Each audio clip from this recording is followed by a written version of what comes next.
Rinki freeze के door के reflection में खुद को देखने की कोशिश करती है। तभी उसे अपने पीछे किसी की इमेज फ्रीज के डोर में नजर आती है। घबराकर वो पीछे मुड़कर देखती है, लेकिन उसे अपने पीछे कोई नजर नहीं आता। लेकिन दीवार पर खून से बनी एक स्माइल जरूर दिखाई देती है। रिंकी के मुंह से चीख निकलती है और वो दौड़कर अपने बेडरूम में पहुंच जाती है। रिंकी की सांसें उखड़ रही थी।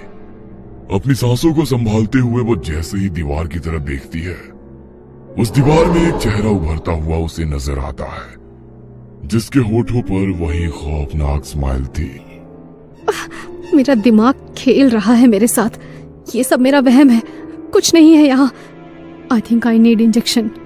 रिंकी बेचैन होकर अपनी इमरजेंसी किट ढूंढने लगती है। तभी उसे अपने पीछे अनुज इंजेक्शन हाथ में लिए खड़ा दिखाई देता है। उसे देखकर रिंकी चीखकर वहां से भागने लगती है। तभी भागते हुए उसके हाथ में कुछ देर पहले तक कुरियर से आई तस्वीर लग जाती है, जिसे हाथ में उठाकर वो अपने घर के बाहर भागती है और गाड़ी लेकर सड़कों पर यहाँ वहां दौड़ाने लगती है। अचानक उसे कुछ सूझता है और वो गाड़ी अनुज के घर की तरफ ले लेती है। आप अर्जुन की पत्नी हैं, कुछ बता सकती हैं वो अचानक ये सब कैसे करने लगा? अचानक नहीं, उसे काफी समय से मेंटल इश्यूज थे। उसकी आंखों के सामने उसके पापा की मौत हुई थी और तभी से उसे एंजाइटी और डिप्रेशन हो गया था। काफी ट्रीटमेंट कराया, तब जाकर वो ठीक हुआ, लेकिन फिर अचानक उसकी बीमारी बढ़ गई। एक्चुअली अर्जुन कॉलेज में प्रोफेसर थे। उसके एक स्टूडेंट ने उनके सामने ही सुसाइड कर लिया था और तभी से उसके साथ फिर से ये सब शुरू हो गया। स्टूडेंट का नाम क्या था? आदित्य ठाकुर।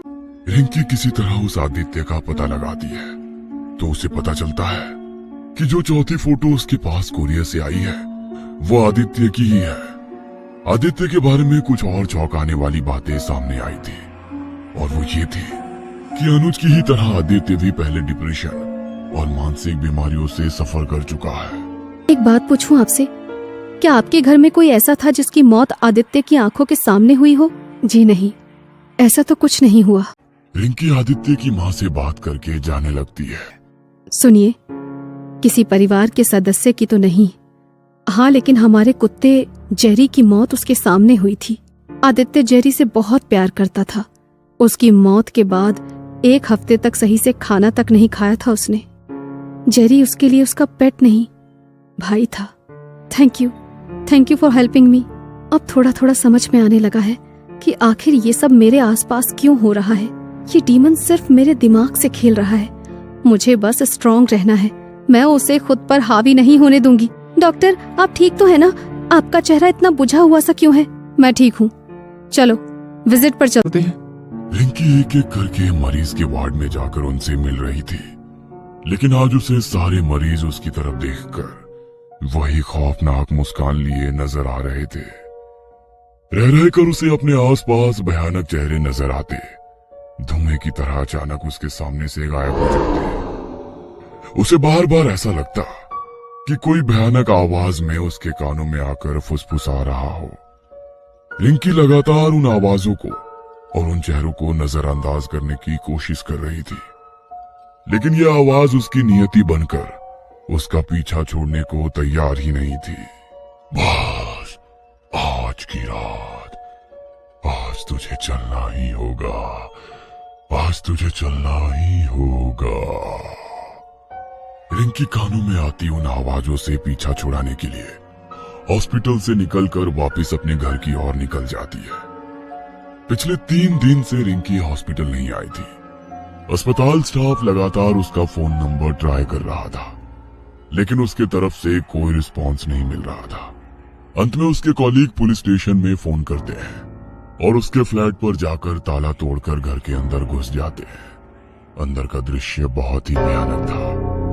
रिंकी खून से लथपथ जमीन पर पड़ी हुई थी। पास ही में एक चाकू दिखाई दे रहा था। पूरा घर अंदर से अच्छी तरह लॉक था। उसके बाद भी उसके कमरे का सामान बुरी तरह तितर बितर नजर आ रहा था। कुछ ही दूरी पर टेबल पर रिंकी के हाथ से लिखा एक लेटर रखा हुआ था।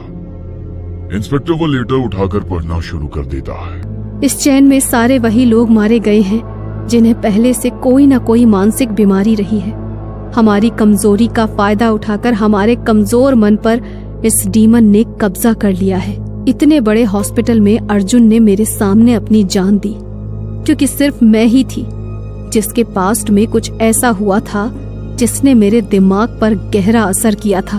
उस समय अर्जुन के शरीर पर उस राक्षस ने कब्जा कर लिया था।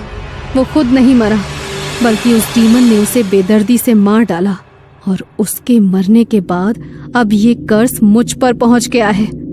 वो बार बार मुझे आकर वार्निंग दे रहा है कि मेरे पास भी बहुत कम समय बचा हुआ है। अतीत में जो कुछ मैंने देखा उसके कारण मैं पहले ही मेंटली वीक हूँ। पिछले 2 दिन से जो कुछ भी मेरे साथ हो रहा है उस पर कोई यकीन नहीं करेगा, लेकिन सच यही है कि आदित्य से ये कर्स अर्जुन तक पहुंचा, और अब अर्जुन से मुझ तक। अब वो डीमन मेरे आसपास अपना शिकार ढूंढ रहा है। जैसे ही उसे कोई ऐसा आदमी मिला जिसने अपने किसी करीबी को मरते देखा हो, तो उसे मानसिक रूप से कमजोर इंसान के सामने ही वो डीमन मुझ पर हावी होगा और फिर मेरी जान ले लेगा, ताकि ये कर्स फिर उस व्यक्ति पर शिफ्ट हो जाए। ये उस राक्षस की गंदी चाल है। इस तरह से तो ये चैन कभी नहीं टूटेगी। लोग एक एक करके मरते रहेंगे और इस डीमन की भूख ऐसे ही बढ़ती जाएगी। किसी को तो इसे रोकने के लिए कोशिश करनी ही पड़ेगी। मैंने बहुत सोचा और मुझे ये समझ में आया कि अंत में ये डीमन अपने शिकार को मारकर अपने साथ ले जाता है। अगर उसके मुझे मारने के पहले मैं खुद अपने आप को मार डालूं तो शायद ये श्राप खत्म हो जाएगा। मेरा अंत निश्चित है। वो डीमन मुझे मारकर इस श्राप को आगे किसी और तक पहुंचाए, उससे पहले मैं। लेटर बस इतना ही लिखा गया था। शायद इसके आगे कुछ लिख पाती। उससे पहले ही रिंकी का सामना अपनी मौत से हो चुका था। रिंकी के कमरे में लगे सीसीटीवी में काफी विचलित कर देने वाले दृश्य कैद हुए थे। लिखते लिखते अचानक ही रिंकी डर से जोर जोर से चीखने लगती है। उसके कमरे में इतनी तेज हवाएं चल रही थी कि उसके बाल हवा में ऊपर की तरफ खड़े हो गए थे। रिंकी के चेहरे पर खौफ साफ नजर आ रहा था। वह घबराकर अपने चारों तरफ देख रहे थे कि तभी रिंकी पूरी ताकत लगाकर चीखती है और उसके बाद पागलों की तरह पूरे कमरे का सामान उठाकर इधर उधर फेंकने लगती है। उसके बाल हवा में थे। ऐसा लगता था किसी अदृश्य शक्ति ने उसे बालों से पकड़ रखा है और घसीटकर उसे कमरे से बाहर ले जा रही हो। अचानक ही रिंकी टेबल पर रखा चाकू उठाती है और उससे अपने हाथों को काट लेती है।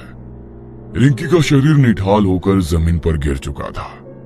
अंतिम बार रिंकी का चेहरा जब सीसीटीवी में दिखा तब वो डरावने तरीके से मुस्कुरा रही थी और उसके कुछ ही पलों में उसकी मौत हो गई थी। ये केस बहुत ही मिस्टीरियस है।